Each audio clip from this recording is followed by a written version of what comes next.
An ongoing campaign of terror has been carried out against Christians across northern Africa in recent weeks, mainly by Islamic radicals.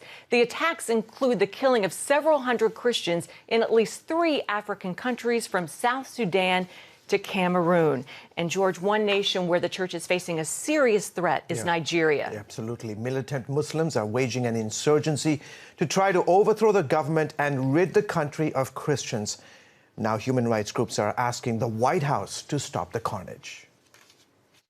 After losing ground in Syria and Iraq, the top general of U.S. Special Operations Command in Africa is warning that Al-Qaeda, ISIS, and other Islamic terror groups are now trying to take over parts of the continent's most populous nation. Major General Dagvin Anderson says Muslim terrorists have set their sights on Nigeria's southern and northwestern regions, and the U.S. is now sharing specific intelligence with the country. So this intelligence sharing is absolutely vital, and we stay fully engaged with the government of Nigeria to provide them an understanding of what these terrorists are doing. Their goal? Eventually turn Nigeria into a Muslim country and force Christians, who make up half the country's population, to either leave or convert. Christians are in the eye of the target, and they're coming after them. And the numbers are staggering. August 6th, Muslims stormed 4 remote Christian villages in Kaduna State, killing 22 villagers. July 24th, 21 dead, scores injured, and several Christian homes destroyed by militants. July 19th, 19 people killed when assailants armed with guns and machetes attacked a wedding reception. And the list goes on. Leading human rights groups say what's going on in Nigeria is a genocide. If you look at what's happened in the last 20 years, George, it's just massive number of attacks against Christians. Look, 50 to 70,000 have been murdered. For years, the main terror group was Boko Haram, which seeks to overthrow the government here and create an Islamic state. They go after Christians and moderate Muslims. They push a hardline Muslim agenda. It is their intention to establish a caliphate and to just rid all of Nigeria and West Africa of any Western influence whatsoever. Now, there's a new actor on the scene.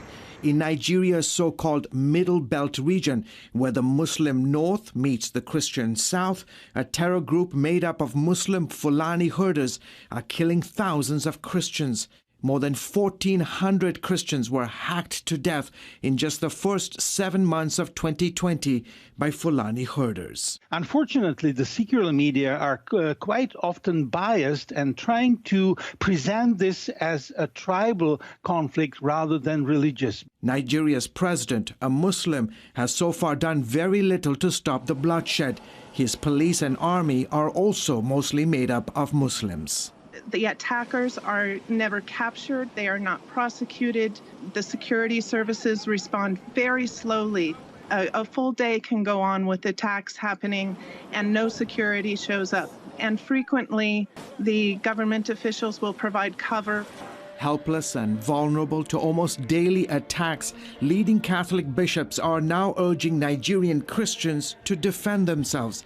Human rights groups are asking the White House to appoint a special envoy to help end the persecution of Christians in Nigeria. Unless the world takes note and puts pressure, economic pressure, sanctions, visa bans on the officials who are responsible for this travesty and for not reining in the terror, then Nigeria will continue to be a bloodbath.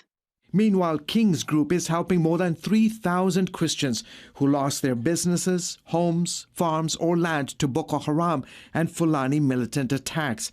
International Christian Concern has created communal farms to give victims the opportunity to rebuild their lives. When they get back to work, the family is fed, they have a future, the kids can go back to school. It's a restoration of hope. It really is.